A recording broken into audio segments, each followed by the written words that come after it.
प्रदेश के उपाध्यक्ष सिद्धार्थ शंभू जी, यहाँ उपस्थित वरीय अधिवक्ता SD संजय जी, प्रदेश के प्रवक्ता अखिलेश जी, हमारे मीडिया प्रभारी राकेश जी, अशोक जी, राजू जी, सभी पत्रकार बंधुओं,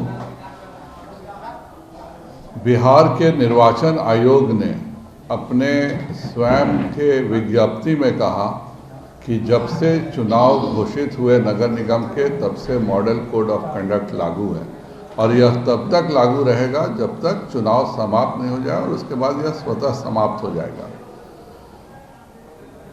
इस बीच में लगातार उद्घाटन का कार्य और शिलान्यास के कार्य माननीय मुख्यमंत्री जी, उप मुख्यमंत्री जी विभिन्न विभाग लगातार कर रहे हैं, जबकि दूसरे किसी व्यक्ति को नगर के क्षेत्र में मॉडल कोड ऑफ कंडक्ट होने के कारण किसी को भी उद्घाटन अथवा शिलान्यास की इजाज़त नहीं है।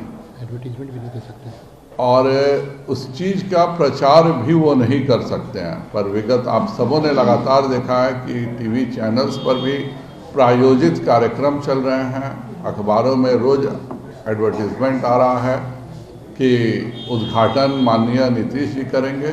तो यह चुनाव के मॉडल कोड ऑफ कंडक्ट का सरासर उल्लंघन है।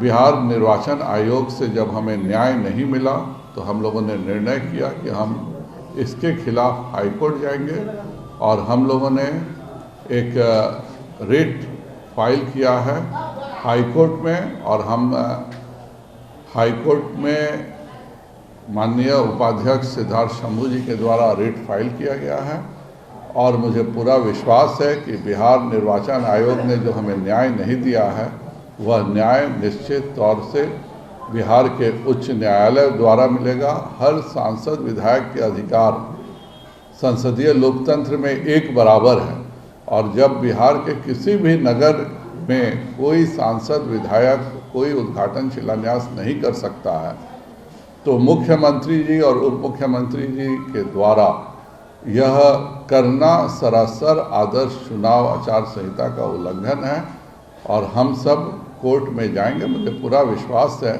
कि हम लोगों ने ऑलरेडी हाईकोर्ट में रिट दायर कर दिया है और इसमें हमें न्याय मिलेगा।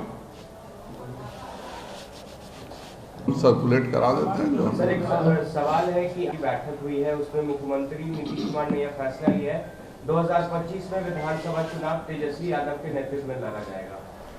देखिए, नीतीश जी के पास एक अनुभव है कि कैसे 3 विधायकों से हम आराम से 17 सालों से राज कर रहे हैं। वह अच्छे से जानते हैं कि बिहार के राजनीति में वह समाप्त हो चुके हैं और अपनी प्रासंगिकता बनाने के लिए और जिस तरह से वह भारतीय जनता पार्टी के साथ रहते थे कि लगातार साथ भी रहेंगे और भाजपा को डैमेज भी करेंगे, यही काम वह आज राजद के साथ कर रहे हैं। यह तो उन्होंने गारंटी अपना करा ही लिया कि 2 साल तक वही मुख्यमंत्री रहेंगे, उसके बाद चुनाव होगा। अब चुनाव में कौन जीतता है कौन हारता है किसने देखा। लेकिन नीतीश कुमार जी अपनी साजिश को अंजाम देने में सदैव सफल रहते हैं और आज पुनः सफल हो गए हैं कि अब 2025 में जब चुनाव होगा तब ना, अब 43 के साथ वह महागठबंधन को एक जिस तरह से हम लोग देखते हैं, मैं नाम नहीं लेना चाहूँगा, पर आगे एक गाजर दिखा करके जिस तरह से दौड़ाया जाता है कि चलो यह गाजर तुम्हारे पकड़ में अब आने ही वाला है, उसी प्रकार का लबोलुआब माननीय मुख्यमंत्री जी ने किया है। अब 2025 तक तो उस गाजर के चक्कर में पूरा महागठबंधन दौड़ते रहे और 2025 में जब चुनाव होगा तो किसने देखा है, पहले तो 2025 में भाजपा ही जीतेगी और 25 तक मुख्यमंत्री जी ने अपनी सेटिंग कर ली है, यह किसी दूसरे की सेटिंग नहीं है। मुझे पूरी सिंपैथी है तेजस्वी जी के साथ, बेचारे युवा हैं, अच्छे से जाल में उनकी नीतीश जी के जाल में बढ़िया से फंस गए हैं। अब शांति से वो 2025 तक नीतीश कुमार जी के को मुकुट पहना करके आराम से रखे। 25 में चुनाव जीतेंगे तब तो कोई बात होगी। अभी तो उन्होंने कहा है नेतृत्व में लड़ा जाएगा, ये अभी नहीं कहा है कि उसके बाद क्या होगा। जाहिर बात है उसके बाद किसी के हाथ में रहता नहीं है। और नीतीश जी की बहुत सफल राजनीतिक चाल रही है, हम लोग चाल समझ गए। महागठबंधन को कुछ दिन लगेंगे अभी समझने में। अब 25 तक नीतीश जी के चरण वंदना सारे लोग करते रहे, फिर चुनाव के बाद किसने देखा?